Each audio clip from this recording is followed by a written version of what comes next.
Hi everyone. Well, we all know the importance of hydration, don't we? So I'm about to go out for my run. So I've poured myself some water, which I'll make sure that I drink before I go out and keep myself nice and hydrated.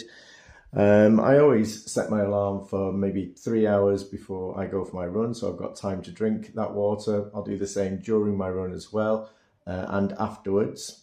In all seriousness, though, of course, it is important to be hydrated. I think we all recognise that. But why? Well, being properly hydrated boosts concentration, problem solving, short term memory, working memory. It can reduce headaches, increase energy levels, keep your skin healthy, keep you calm and alert, improve your mood, and even potentially help you to lose weight. So there are obviously lots of reasons why we should make sure that we are properly hydrated. What about for runners though? What about people who engage in a lot of sport, especially endurance type activities? Well, being hydrated reduces fatigue and it actually helps you to perform better as well. So the water content of your body overall is about 60%, but in your brain, it's 90%. Losing 1 to 2% of the water in our bodies can impair cognitive function. So when we feel thirsty, this indicates that we're actually already down 1 to 2% already at that point. So it can be particularly impactful in endurance activities such as distance running. So have a hydration plan, guys. Regular sips before you get thirsty. That's the strategy to adopt with this. So water is essential for enabling your kidneys to perform properly. So it makes sure that you can flush out waste, digest food, hydrate your skin. We also need to replace the water that we lose from sweating and even through breathing, would you believe?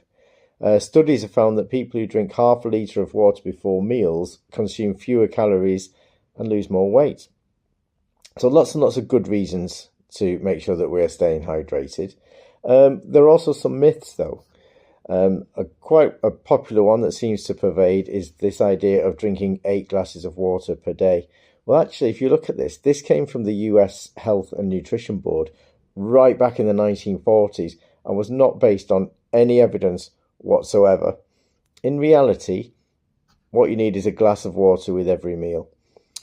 Obviously, if you're exercising a lot, if it's warm weather, you're going to need more in those circumstances. Does it have to be water? What about other drinks? Tea, coffee, sports drinks? Sometimes people say, oh, you shouldn't have coffee because of the diuretic effect, which is partly true. However, for coffee to have any significant diuretic impact on you, where it actually would make you more dehydrated as a consequence of drinking it, that would require you to drink 4 or 5 strong coffees. So I think most people don't do that. So having your normal 1 or 2 cups of coffee in the morning is not going to negatively impact your hydration. Something, of course, that we need to know as endurance athletes, as runners, is hyponatremia. So low serum sodium concentrate can occur as a consequence of drinking too much water. That can actually lead to death, and it has done so in runners, in marathon runners, in people taking part in endurance events. Essentially what happens is if you drink too much, it effectively dilutes the essential sodium in your blood. So what are you going to do about it? That's where the electrolytes come in. So electrolytes will replace this sodium along with other important minerals as well. So before, during and after your long runs, especially on warm days, you want to make sure you've got some electrolytes in your system. So how can you take them? Well, the usual sports drinks, Lucozade Sport being an obvious one, tablets, powders with water, and salty foods like pretzels as well. All of these are different ways that you can get electrolytes into your system. So it's definitely true in the warmer months. So something to be thinking about is your electrolyte, how you get your electrolytes into your system. How do you know that you're adequately hydrated? What could tell you what are the signs for this? Well, quite simply, how often you go to the loo is a pretty good indicator of this. Really, if you're only going sort of 3 or 4 times a day, it might not be enough. The general scientific advice is to aim for about 5 to 7 times per day. So what are the practicalities when it comes to hydration and people taking part in endurance sports or big events. London Marathon is a really clear example of that.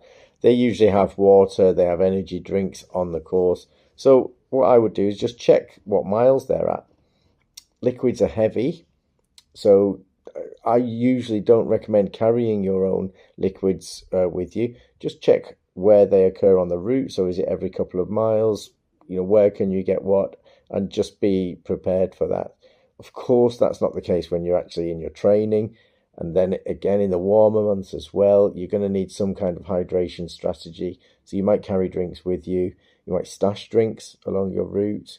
You might have a loop where you're never too far from a water source, or maybe from home or close to, a fountain, if you've got one in a local park maybe, or some shops where you can pop in and buy a drink as well.